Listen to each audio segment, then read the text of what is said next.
Alors, nous voici pour le tableau de rigueur numéro 3 avec 10 traits d'affilée que je vais expliquer.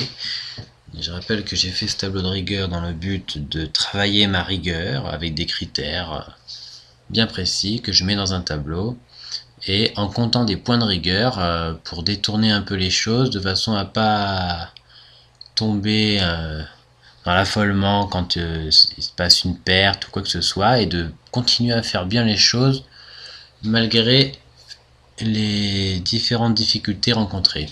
Laisser courir mes gains et couper mes pertes vite grâce à mes stops ou mes objectifs. Bon, voici le trade 1, donc qui est avec une sorte de tête-épaule, hein. Une ligne de coup, là on a tapé 2 fois à ce niveau-là, la courbe a tapé 2 fois à ce niveau-là, et on avait une oblique qui avait été cassée. Donc je joue la baisse pile sous cette ligne rose. Et puis, comme j'avais déjà fait une vidéo sur ce trade, je vais passer assez vite. On y va, donc entrée logique, grâce cassure support mauve. Voilà. Pas de retard sur l'entrée de la cassure, vraiment pile à la cassure. Et entre le bénéfice potentiel et le risque initial, ça me fait un ratio bénéfice-risque 4,28, donc assez élevé. Pour l'instant, j'ai accumulé 3 points de rigueur en respectant, donc j'ai 3 hocs. 3 points de rigueur. Voilà, donc ça casse, il fait un pullback. Hop, le pullback, on revient plusieurs fois, donc j'ai un peu peur. Ensuite, on repart en bas. Je me prépare à mettre le break-even si on arrive à cette ligne ici des 28 772, c'est-à-dire mettre mon stop sur mon prix selon mes critères. C'est quand on arrive après plus de 20 minutes, c'est le cas déjà là, à un gain de au moins 20 pips, donc 200 unités d'euro-dollar. 20 pips, voilà. Alors attention, on remonte, ça fait peur, mais je m'en fiche, je dois tenir mes critères. Mon but c'est d'obtenir des points de rigueur et pas de m'occuper des éventuelles pertes. Voilà, hop, les nerfs sont tendus, mais je suis en fait content d'avoir des points de rigueur, donc yes, c'est super. Je craquerai pas, je perdrai pas, voilà, tac. Donc mon tableau se remplit, j'ai fait le break-even, hein, on l'a vu ici, hop, on a atteint la ligne en question, plus 20 pips et 20 minutes sont passées déjà là depuis longtemps. Donc selon mes critères, je peux faire le break-even, je mets le stop donc sur 0 sur le prix d'ouverture. Et c'est parti, il n'y a plus qu'à attendre de savoir si on va fermer avec le stop ou avec l'objectif. Donc, je passe vite fait le reste. Le stop est sur le prix d'ouverture. Je constate qu'il y a peut-être une plus grande figure. Mais voilà, en fait la figure n'était pas finie. On construit une plus grosse figure et pendant la nuit, hop, on touche mon stop. Donc, 0 perte. 0 gain en termes de pips, par contre j'ai perdu le swap, mais plus important encore, j'ai respecté mes critères, 1, 2, 3, 4, 5, 2, 3, 4, 5, 6 points, parce que j'ai respecté tous les critères, et j'ai bien fermé grâce à mon stop, donc parfait. Voilà, je compte les points. Alors, 1, 2, 3, 4, 5, 6, 6 points. Parfait, donc pour ce trade 1, félicitations, rigueur accumulée, 6 points, félicitations, parfait. Donc ensuite, je repère une sorte de ligne, là, 1 point, 2 points, et on vient de faire 3, et on casse. Bah, qu'est-ce que je fais? J'achète, et je mets mon stop à un certain niveau, mais on va s'apercevoir qu'il y a une fausse cassure, regardez, parce que ce point ici, hop, là, à partir de ce moment-là, je m'aperçois qu'on a fait 1 point, 2 points, 3 points, donc plus précis, et je me dis, ben finalement ma ligne de résistance ben, était pas si bien nette que ça, mais bon, pour moi elle était nette au moment où j'ai intervenu. Si je m'en aperçois après, bah, c'est peut-être un manque d'expérience, manque de visibilité. Disons que là, c'est plus précis. Donc cette fois-ci, la figure pour moi est finie. Peut-être là, j'aurais pu fermer à la limite en m'apercevant de mon erreur. Mais d'un autre côté, pour avoir mes points de rigueur, je dois atteindre mon stop. Donc je vais peut-être rajouter un critère pour les figures pas finies, puisque c'est pas la première fois que j'ai ce problème. Mais bon, on va voir. Donc là, regardez, donc j'ai remis en plus foncé la ligne en question. Voilà, et j'ai remis en pointillé donc l'ancienne ligne, celle qui a provoqué cette fausse cassure. Et c'est parti, on y va. Donc trade 2.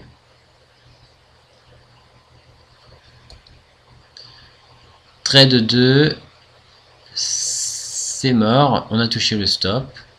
Hein. Mais en réalité, c'est parfait parce que j'ai 1, 2, 3, 4, 5, 6 points de rigueur. Donc c'est super, grâce au stop initial. Ensuite, on revoit cette ligne très précise et on constate qu'en fait, on a rebondi en plus long terme sur les Fibonacci 50%. Je l'ai déjà constaté depuis un certain temps. Et je me dis, on va peut-être redécoller grâce à cette figure. Hop, on se rapproche. Qu'est-ce que je constate? On se rapproche, on reprécise la ligne. On reprécise la ligne. Et juste après, voilà, en unité un peu plus courte, on reprécise la ligne. Paf, on casse. J'avais mis un ordre différé, c'est-à-dire un achat stop, juste au-dessus de la ligne. L'acheter automatiquement quand j'ai vu que c'était très précis ici. Je me suis dit, j'en remets un ordre automatique très précis. Voilà. Et paf, on décolle. On y va. Je fais même le break-even parce qu'on a atteint les 20 pips. Là, on est sur un graphique en heure, donc on avait dépassé les 20 minutes. Donc déjà, un point pour une entrée logique, pas de retard, égale 1 point. Le break-even est fait et le ratio était supérieur à x2 puisqu'il était de x 4,8, donc 4 points. Hop, on y va, et là, ça se retourne assez violemment. Hop, et qu'est-ce qui se passe? Le stop, qui était sur 0, est touché. Peut-être j'aurais pu déplacer mon stop aussi, quand même, sous ce creux, disons, majeur, on va dire. Mais c'est pas ce que j'ai fait. J'ai quand même respecté mes critères, c'est parfait. Accumulation de 6 points. Donc fermeture avec le stop, qui était sur le prix d'ouverture et le break-even. Donc tous les critères sont respectés. 1, 2, 3, 4, 5, 6 points. Dommage, il y avait une belle progression, hein, on n'a pas atteint l'objectif. Donc c'est vrai que si je ferme avant, je gagne un peu, mais dans ce cas-là, j'atteins jamais mes objectifs. Et bon, on va voir que cette série, ça a été un peu difficile. Mais le fait de respecter mes critères, j'ai limité à chaque fois mes pertes. Et ça a permis d'en sortir peut-être. On va voir si ça va être pas trop négatif ou positif. Voilà, ça descend. Ça redescend encore. Ça, c'était le trade 3. On voit donc tous les points. Par contre, j'ai perdu le swap de la nuit, mais c'est pas grave. C'est pas important. Donc, intervention logique, pas de retard. Stop sur le prix. Fermeture avec le stop qui était sur le 0, donc sur le break-even. Et le ratio était bon. On pouvait gagner 156,7 pips, 32,5 pips, 156,7 divisé par 32,5 pips, ça fait 4,6. Donc je pouvais faire du x 4,6 par rapport à ce que je risquais. Et 1, 2, 3, 4, 5, 6 points. Le petit pouce pour me féliciter. Donc je suis content. Là, je respecte mes critères pour l'instant. Alors c'est parti. Qu'est-ce que je fais là? Je m'aperçois qu'on retape encore ce gros support qu'on voyait en daily. Ancien support. Et je me dis, c'est parti pour le rebond. Donc j'achète et je mets mon stop dessous. On avait un peu dépassé, mais ça a bien éloigné. Donc je me dis, un rebond possible. De toute façon, sur le long terme, on a tendance à dépasser un chouïa des fois. Voilà, donc là, ça monte. Et ça se retourne. Mais j'ai déjà fait mon break-even. Et parce qu'on a dépassé les 20 pips. hein, c'est en plus de 20 minutes. Donc ben, j'ai tous mes points accumulés et donc là j'avais fait mon break-even, on le voit, il est en rouge, mon stop initial était là, j'avais fait mon break-even. Pile à 29 595 par rapport à 29 395, donc pile à 200 pips, et ça s'est retourné. Donc, pas de gain, pas de perte, mais par contre, j'ai gagné mes points de rigueur que j'ai tendance à m'attribuer, 6 points de rigueur. Voilà, on repasse la ligne, on casserait peut-être le support. Là est la question.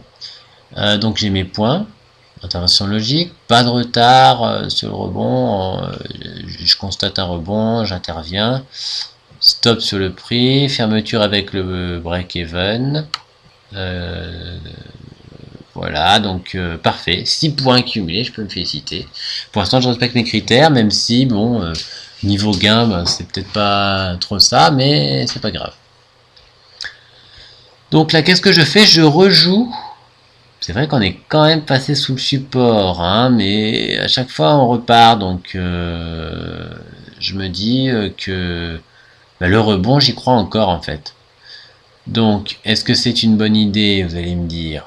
Sur le moment, pour moi, c'était une intervention logique et encore plausible. Mais en réalité, c'est vrai que c'était peut-être pas forcément net, hein.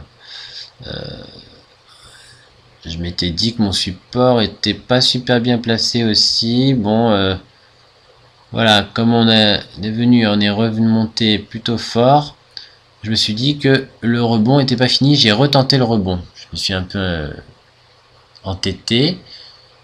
Mais généralement, au rebond, j'ai tendance à faire ça. Et ça marche des fois. En tant qu'un 5-6, donc c'est mes critères de rebond qui sont un peu différents que mes critères de cassure. Donc j'ai quand même mes 6 points et bah une petite perte sur cette insistance, mais j'ai bien respecté ma rigueur, hein, puisque mon stop a limité mes pertes comme prévu. Ensuite, trade 6, je repère une butterfly pattern, une harmonique, donc X, A, B, C, et j'ai une zone qui correspondrait au point D. On va dans la zone, on ressort très vite. On remonte, on fait une sorte de retour, hop, et là je me dis c'est bon, je mets mon stop pile sous le plus bas, et mon objectif entre le point C et le point A. Hop, et c'est parti, bah on y va finalement, hein. On y va, et en fait bah, j'avais déjà calculé, j'hésitais entre deux objectifs, finalement j'ai mis cet objectif, et je me suis dit que si on franchit sous le même principe que la façon dont je mets mon break-even, je mettrai mon stop sur l'objectif initial qui est ici, quand on aura dépassé plus 20 pips. Vous voyez, plus 20 pips quand on aura dépassé mon objectif 1 qui est ici de plus 20 pips. Donc on ne le dépasse pas. Là je me demande si on va pas rebondir par rapport au point A. Et finalement on monte. Qu'est-ce que je fais? On a suffisamment monté pour que je mette mon stop sur l'objectif 1 selon mes critères, et on n'est pas loin de l'objectif 2. Donc comme j'ai un stop sur l'objectif 1, en fait j'avais réfléchi que pour moi il y avait de grandes chances, comme on est à l'origine avec une butterfly pattern et qu'on a déjà dépassé le point A, je me suis dit on va atteindre le pourcentage de Fibonacci correspondant à l'objectif 3. Il y a de grandes chances. Donc, c'est parti. Hop. Et non. Finalement, j'obtiens mon objectif 1. Donc, mon stop est touché sur l'objectif 1. Donc, bah, pas de problème. Mes critères sont respectés. Voilà. Donc j'ai 6 points, j'avais pas de retard particulier, j'ai respecté la périodicité. Voilà, donc tout est bon. Et on passe au trade suivant, le trade 7. Alors le trade 7, je vois, toujours suite à ma butterfly pattern, je vois qu'on forme un triangle. Donc là j'anticipe et j'achète au contact du support. Avec le spread je me retrouve un peu plus haut en fait. Avec un stop sous l'année plus bas. J'ai peut-être un peu trop serré mon stop en fait. J'aurais dû le mettre sous le plus bas de la figure. Parce que des fois la figure est pas finie. Elle peut revenir un peu par là avant de repartir. Et c'est ce qui va m'arriver en fait. Hop, stop touché. Mais bon, j'ai serré mon stop pour avoir un meilleur ratio. Donc, bah, c'est pas grave. Au moins, j'ai respecté mes critères. Je manque un petit peu de réglage, on va dire, pour ça. Et puis finalement, on voit que le zigzag qui est là est peut-être une butterfly pattern. Je me dis, on va peut-être aller en bas. Là, on rebondit presque au même niveau. On dépasse un peu, c'est vrai. Voilà, et je me dis, mon trade 8, ce sera peut-être si on arrive dans la zone D. Attention. Hop, on va même un peu plus bas, mais on va jamais dépasser le point que j'ai noté X ici, ce niveau marron. On va jamais le dépasser. Finalement, il y avait bien un triangle. J'avais effectivement mis mon stop. Un peu trop serré, mais bon, oui, bon, des fois c'est trop serré, des fois ça marche. Donc, en réalité, bah, j'ai respecté mes critères et c'est ça le plus important. Après, le triangle, il est cassé. Effectivement, on va à l'objectif. Mais pas de regret, hein, j'ai respecté mes critères. J'ai fait un trade un peu agressif, hein, parce qu'il faut que j'essaye de faire des trades un peu agressifs. On voit qu'il y a même une autre figure qui s'est formée, je n'ai pas intervenu, mais c'est pas grave. Voilà, donc le trade 7, voilà, intervention logique, un trade agressif sur le support d'un triangle. Dans un triangle où on avait un contexte précédent haussier, il y avait de grandes chances que ce soit une figure de continuation haussière. Voilà, donc 6 points encore accumulés. Ensuite, j'agis ici. Pourquoi le mardi? Cette fois-ci, c'est pas tout à fait à cause des figures, bien que là, en fait, on pouvait tracer 1 point, 2 points, 3 points. Je ne l'ai pas retracé bizarrement. On pouvait relier ici. Donc j'ai agi après la cassure d'une ligne qui passerait comme ça par ce point et ce point. Et cette ligne, une fois cassée, donc j'achète, et de toute façon il y avait cette espèce de double top. On a tapé à ce niveau et je me suis dit, si on casse, eh bien ça va monter. Pourquoi? Parce qu'il y a le sommet européen dans 2 jours. On était le mardi, et je me disais, le mardi et le mercredi, voire le jeudi matin, parce que le sommet européen c'était l'après-midi, peut-être des hésitations jeudi matin, mais jusqu'au jeudi, on va dire midi, ça devait monter pour moi. Enfin, il y a de grandes chances, quoi. S'ils décident de spéculer, ils spéculent jusqu'au bout. J'ai remarqué. Donc, bah voilà, donc ça spécule. Ouais, on voit en plus grand. Je commence à regarder s'il n'y a pas des patterns. Voilà. Ensuite, je m'aperçois qu'il y en a une, elle est éliminée. Il y a peut-être une pattern de retournement beaucoup plus haut. J'ai mon objectif ici. Je me dis, je vais peut-être le mettre un peu plus haut, finalement, l'objectif. Mais bon, de toute façon, en faisant attention qu'au dernier plus haut, ça pouvait considérer que c'est l'objectif. Donc, peut-être avec rigueur prendre cet objectif. Mais on verra plus tard, je me dis. Voilà, donc ça continue à monter. Pour l'instant, j'ai fait le break-even. Donc, un point de plus. J'ai intervenu selon des critères que j'ai déterminés comme logique. Mon ratio, il est très bon.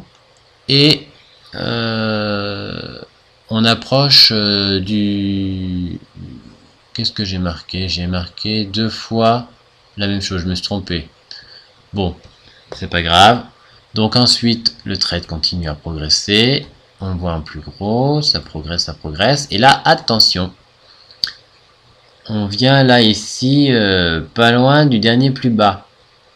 Donc je me dis peut-être qu'il faut gérer un stop. Là on s'en éloigne. À partir de là je me dis je vais mettre mon stop ici, sur ce pointillé que j'avais préparé au cas où je me suis dit que là, quand même, il y a des risques. Le sommet européen va bientôt commencer. Il va falloir peut-être calmer les choses. Alors, je vais mettre mon stop là et on va peut-être bientôt aller à mon objectif. Mais je prendrai pas de risque. Et puis finalement, je décide de garder l'objectif 1 au cas où. Donc là, je suis objectif 2. Je me prépare à mettre à arrêter les choses objectif 1 selon si on y va puissamment ou pas.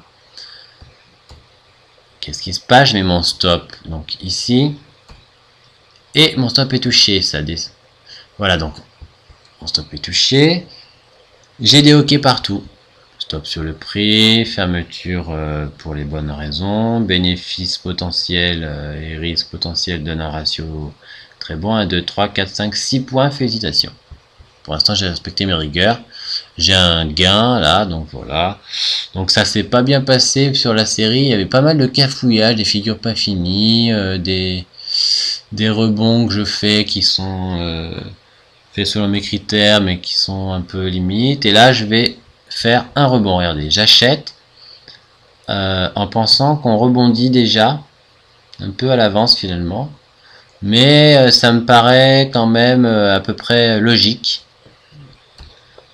Voilà. Voilà, donc en graphique 5 minutes pour les rebonds, je me laisse le droit. Par contre, de regarder des périodicités plus petites. Voir s'il n'y a pas des figures. Voir souvent sur les rebonds, je fais comme ça pour voir un peu ce qu'il faut que je fasse. Si mon stop est pas trop proche, enfin voilà. Ça y va, là on voit qu'il y a des cassures soi-disant. Voilà, on est revenu plus près de la ligne et on repart. Donc il y a bien, on prend en compte la ligne quand même. Là on revient et qu'est-ce qui se passe? On touche mon stop. Donc le trade est fermé, mais je rouvre mon stop avec un stop plus bas. Je me dis mon stop était quand même un peu serré. Donc j'insiste sur ce rebond comme j'avais insisté sur le premier rebond dans la série. Donc le trade 9 a été touché avec une perte. Mais j'insiste, je me dis j'ai quand même serré beaucoup mon stop. 2, 3, 4, 5, 6. J'ai respecté mes critères. C'est vrai que sur les rebonds, j'ai moins de feeling. Je suis plus habitué aux cassures. Je suis peut-être fait que pour les cassures, on dirait. Voilà, donc on est sur la ligne. Et là, je me dis, c'est parti pour le trade 10. Ça va bien partir là. Je pense que ça va rebondir. On y va. On voit qu'on a un peu passé sous la ligne de tendance oblique, l'ancien support. Là, je vois qu'il y a plein de lignes de tendance qui sont plus ou moins cassées. Je me dis, c'est plutôt bien pour ma position. Il y en a encore une, je trace une parallèle pour voir si on ne va pas résister dessus.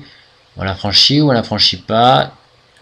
Voilà, donc là, on est suffisamment haut pour que je puisse mettre, comme prévu, mon stop sur le prix pour ne plus rien risquer. Le break-even est réalisé, 4 points. Mais ça se retourne et on finit par casser la ligne. On casse la ligne.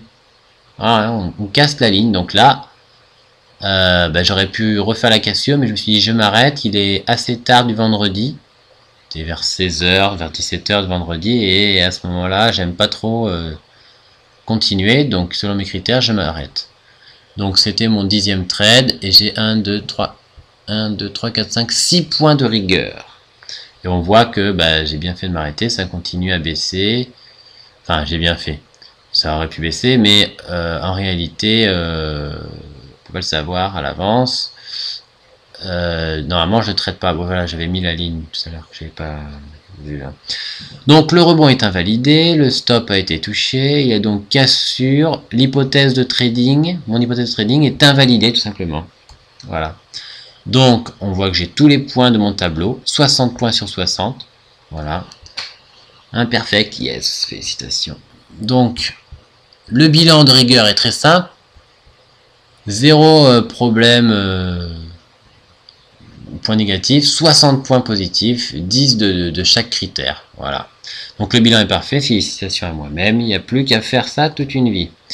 Et ouais, donc félicitations, j'ai gagné le droit de continuer cette rigueur sur 100 trades d'affilée, puis 500, puis 1000, enfin bref, la rigueur, faut tout le temps l'avoir. Le problème que j'ai ressenti, quand même, c'est qu'il y a des problèmes avec les figures qui parfois sont pas fines de se construire, si on reprécise une autre ligne, etc. Donc des fois, je peux peut-être fermer avant, mais c'était pas dans mes critères, donc je vais voir ça. Ensuite, problème avec les rebonds, j'ai pas trop l'habitude de placer mon stop un peu proche, mais je pense que c'était bien, c'est juste que les rebonds n'ont pas fonctionné cette fois-ci. Problème avec les objectifs pour les figures harmoniques, j'ai tendance à choisir l'objectif 1, l'objectif 2, je crois que je vais choisir dorénavant toujours l'objectif 1. Ensuite, première tentative de trade plutôt agressif sur le triangle du trade 7 par exemple, donc plutôt bien. Et sur les rebonds, je pense qu'il faut être un peu plus agressif, pour moi c'est mieux. Avec mes stops serrés, peut-être aussi agir plus proche de la ligne de tendance. Et attendre de constater le rebond, mais pas trop quand même, pas trop longtemps. Donc voilà, le bilan cette fois-ci financier, seuls 2 trades gagnants sur 10. Mais ce qui est intéressant, c'est que grâce à la rigueur, eh bien je suis en gain. 32,38 € de gain au total, si on fait les pertes moins les gains moins les pertes. Et 39,35 pips de gain, donc j'ai perdu le swap aussi, mais au total je suis en gain. Donc même avec un taux de réussite faible de 20% de réussite seulement, de trade réussi, eh bien on peut s'en sortir. La rigueur permet de rester gagnant grâce quand on a un bon ratio. La performance, c'est donc pour moi en lettres d'or la phrase que je lis toujours partout là, c'est de prendre ses pertes et de laisser courir ses gains. Si mon hypothèse de trading est invalidée, mon stop, à moi, sur ma stratégie, prend les pertes, ou les gains, parce que des fois je déplace mon stop de plus en plus haut. Si mon hypothèse se confirme, par contre, eh bien je laisse l'objectif faire pour moi, c'est-à-dire que je laisse une liberté, regardez, c'est ouvert vers les gains, bon, les petites pièces, le lingot, voilà, et regardez, j'ai mis un bouclier, en faisant toujours attention avec le stop, un bouclier anti-perte qui est activé en permanence, toujours les stops, sans jamais les enlever, sans jamais les reculer, voilà. Donc là, je suis là en protection, en bouclier, mes stops, pour empêcher d'avoir des pertes. Si on regarde, bon, j'ai remis le tableau là, mais la lettre d'or, c'est vraiment ça, de prendre ses pertes et de laisser courir ses gains. Voilà. Donc je suis content. Bilan positif. Il faut continuer cette rigueur. Ça n'a plus rien à voir avec le tableau de rigueur 2, où j'ai fait n'importe quoi. Le tableau, ça se rapproche plus du tableau de rigueur 1, mais avec encore plus de rigueur. Et grâce à ma façon de noter sur mon calepin et de faire sous forme de jeu dans lequel on gagnerait des points de rigueur, je pense que à la rigueur et j'oublie carrément le côté financier. Et ensuite, je fais le bilan seulement à la fin du côté financier. Seulement, là, je constate qu'on était dans une phase un peu particulière où les figures étaient difficiles elles ne se terminaient pas, elles n'avaient pas l'objectif, alors qu'il y a eu des séries très longues pendant des mois où les figures marchaient très bien. Donc, il y a des phases de marché quand même où ça marche un peu moins bien, mais avec la rigueur, on peut s'en sortir. Voilà. On va continuer, c'est tout. Voilà. À la prochaine. Ça, c'était mon tableau de rigueur 3.